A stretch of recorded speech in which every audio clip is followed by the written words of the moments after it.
Hi everyone! Today's palette review is going to be on the Too Faced White Peach palette, which is of course a follow-up in their Peaches and Cream collection. For anybody who is not familiar, this was the original launch in that collection. It is the Just Peachy Mattes palette, and it focused on matte shades, as you would expect, that sort of fit into that peach spectrum. With the White Peach palette, they've obviously gone a little bit more pale, and just by looking at the packaging, you can tell that it's got a little bit more purple. So when you open this one up, you can tell that the shades are a little bit more blanched out, paler overall. Makes sense because it is called the White Peach palette. There are also some purples in here which just kind of help with the color range. To talk a little bit about the packaging, this is identical to the Just Peachy palette. As you can see, they are the same sort of layout. They both have that gold clasp that is shaped like a peach on the very end to help you open it. And they are plastic, but it's kind of like tinted that gold color to make it look like it's metallic. It's not metal, which is fine by me because that would be a really heavy palette, but it is made out of plastic. This is something I have to caution you about on the front of this palette though. This is a rubber-like texture, and it will absolutely stick to your other palettes if you happen to stack them together like I do. I put mine on a bookcase so that they are lined up like books, and I have to be very, very careful whenever I pull this palette out because it will often catch on the other palette that it is beside and yank that one out. And yes, I have dropped another palette because it got stuck to this one, so that's just something to be aware of because this is quite a sticky texture. It feels slick to the hand, but it will stick to other like cardboard packaging. So this palette does contain 12 eyeshadows that are all new to this palette. As far as I'm aware, there are no repeats. That being said, that's just judging by the shade names. I don't have a single one of these in my collection, and my Too Faced collection is quite extensive. So you get 12 eyeshadows, and they are 1.25 grams each, which is decent actually. I would say that a normal eyeshadow has 1.5 grams of product, and anything close to that I feel comfortable saying that that's a decent amount of eyeshadow. If an eyeshadow is under 1 gram, that's kind of where I feel like I'm being cheated, but I have 1.25 grams of product per eyeshadow in here, so I am happy. The palette also does have that Peaches and Cream scent, which is identical to this palette. I have to say it's not my favorite peach scent by Too Faced. I did prefer the Sweet Peach scent, but I know a lot of people felt a certain kind of way about that scent, and most people seem to prefer this one. So it is a little bit more subdued because it is creamy. It's less like sour peach candy and more like a creamy scent. Okay, I'm gonna try to hold these two up awkwardly so you can see them side by side. So this is the original Just Peachy Mattes palette. You can tell that they are more peach in general. They are almost, some of them, verging on neon and quite deep. With the White Peach palette, you're definitely looking at shades that are a little bit more blanched out. They're like almost like a bleached version of a peach. Makes sense. Again, that is the White Peach theme overall. I do like that they have thrown in some purple shades because it's almost vital at this point. So you've got some deeper purples. This sort of like, I think it might be a blackened purple, but mostly it comes off as black on the eyes. And then you've got a few more purples that are kind of like purple pink with some peach thrown in as well. I'm gonna slide in some swatches here so you can see exactly what these look like side by side swatched out on my arm.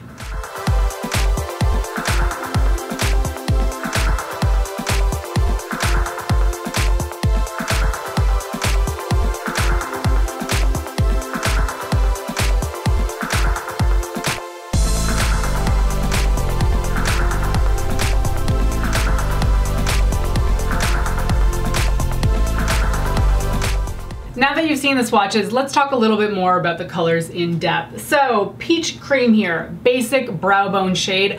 I initially thought that it was going to be too dark for me. That is not the case whatsoever. It actually comes off a lot more white than it appears there, which may be good for you, but I would caution you to go very, very lightly with your brush because that one packs a heck of a lot of pigment considering it's so white. Usually I feel like those kind of shades that are cream kind of just blend away into nothing.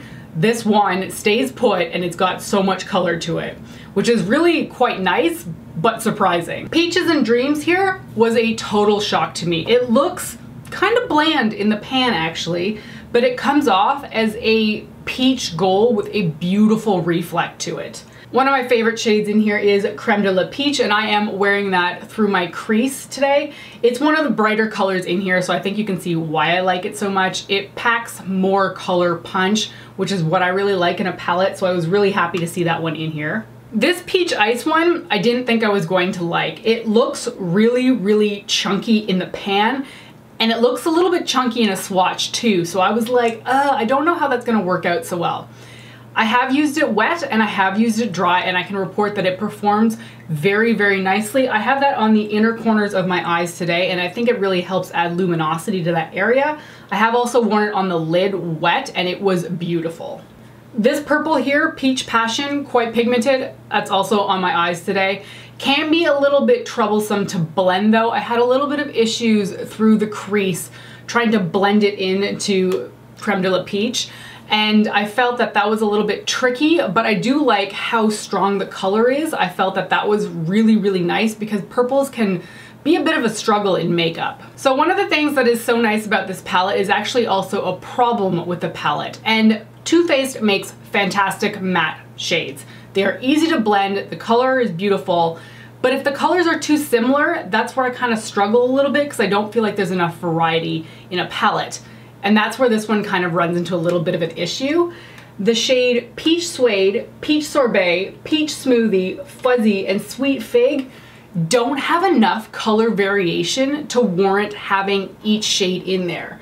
Like Peach Suede is more like a peachy pink. Peach Sorbet is more peach.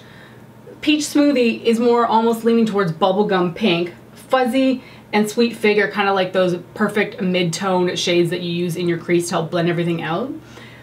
And they look a little bit different in the pan, but I feel like on the eyes, they don't really behave that differently. And for me, that's kind of bothersome because that is 5 shades in here out of 12 that are so similar. I felt like they could have chosen 2 or maybe 3 if they really wanted them and swapped out some for some different colors. Because another problem with this palette is that your only real dark color is shimmery, this purple here, unless you want to go to the black. Which, yes, you can do, but I feel like with these other colors in here, the black is not normally what I would gravitate towards in order to darken things up. And more often than not, the black ended up kind of muddying the other colors up. So I was a little bit confused as to how I was supposed to use this palette. In the end, you kind of end up having to use Peach Passion constantly in the outer corner. And that's okay. But I mean, for a palette that's got so many transition shades and lid shades, I feel like having really only 1 or 2 outer corner colors is really just not enough. I wish that they had darkened up Sweet Fig because that's a matte. They could have made that a really deep matte purple, or even Fuzzy could have been a darker brown, and that would have added just a little bit more variety to this palette. And it seems a little bit bizarre to me to release 2 white, sort of bleached out, blanched palettes around the same time. I feel like maybe if they'd spaced them out by a few months, it would have made a little bit more sense. But the funny thing is that I actually feel like the white chocolate bar palette provides way more variety than this one does. And that palette's pretty pale. I will link to my review of that down below. I thought that that was actually a really good palette. And I feel like this one actually falls a little bit short of the white chocolate bar. And for me, primarily, that just is because there isn't enough variety in here. I feel like there's just something missing in here, some sort of vibrance or more mixed shades. There's just far too many mid-tones in here. And while all the colors are beautiful and they do apply really, really nicely, I just, for me, find that the cohesiveness of this palette isn't really there. I feel a little bit lost using this. However, one thing that does need to be pointed out, and I said the exact same thing for the white chocolate bar palette, is that if you want something that is easy to wear, almost mindless in its simplicity, then this might be the palette for you. Not everybody is looking for something that's going to require 5 eyeshadows put together in the morning. I mean, I'm that kind of person. I like that kind of detail even when I'm going to work. But most people just want to whack 1 or 2 colors on their eyes and be done with it. Pop on some mascara and get out the door and go to work.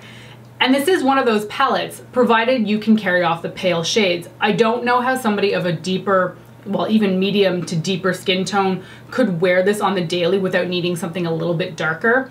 I think actually for you guys, the black may actually help you out quite a bit more than it would on somebody pale. But in general, I feel like there's a lot of lid and crease shades in here that make it very simple to get out the door quickly, but are not really, you know, something you're gonna wanna reach for when you're looking to create like a big look. Now, the look that I created today is actually the most impressive one that I came out with this palette. But I tell you, it took me a long time to figure this one out. I remember laying in bed at night trying to figure out what look I was gonna put together for the video that would look the most impactful. And this one came to mind and I really like it, but it's not something that came to mind very quickly. So let's run through the 5 eyeshadow looks that I created using this palette, starting with the one that I'm wearing right now. I first buffed Creme de la Peach through my crease, really making sure to layer that on because I really wanted the orange to show up. And then I took On the Grill with a flat brush and put that close to my lash line because I wanted to see if I can really build up the color of Peach Passion, which is what I ended up layering on top. In the end, I don't actually feel that the black added any color to it. I felt like Peach Passion completely covered it up, so that is a strong color and really doesn't need a black base in order to show up. I did struggle a little bit with Peach Passion though. I felt like it was hard to blend into the orange, and it may just be because they're not side by side on the color wheel, so it is a little bit harder to get orange to mesh into purple. But in the end, I'm pretty satisfied with how the color came out. I also put Peach Cream on my brow bone and Peach Ice on the inner corner of my eye, and then just buffed a little bit of Peach Passion all along my lower lash line. For the next look, I put Sweet Fig through the crease, and then I wet my brush and put Peach Ice all over the lid. I had originally been worried that this was not going to be pigmented enough and I wanted to look a little bit foiled, so that's why I wet my brush. I then put Peach Passion on the outer half of the lid, On the Grill on the outer V, just to really deepen up the little outer corner area there, and then I put Peach Cream on the brow bone. For the next look, I put Fuzzy through the crease, Glistening Peach on the lid, On the Grill on the outer corner, so that's that blacker shade, which I'm having to use to deepen everything up, and Peach Cream on the brow bone. For the next look, I put Creme de la Peach through the crease, Peaches and Dreams on the lid, and then I tried to do something that just didn't work out, which is I tried to layer On the Grill in the outer corner, but it just wasn't looking good. It wasn't meshing well with those colors. So I tried Peach Sorbet as well. Also didn't work. It just looked weird. Either it was too dark or too muddy. So I ended up covering it back over with Creme de la Peach. I don't think you could really tell that I tried to correct the look too much. I really packed on the colors to make sure that the orange was showing up. But this is just to give you an example of something that didn't work out for me and I had to correct it by just adding more on top. And of course I've got Peach Cream on the brow bone.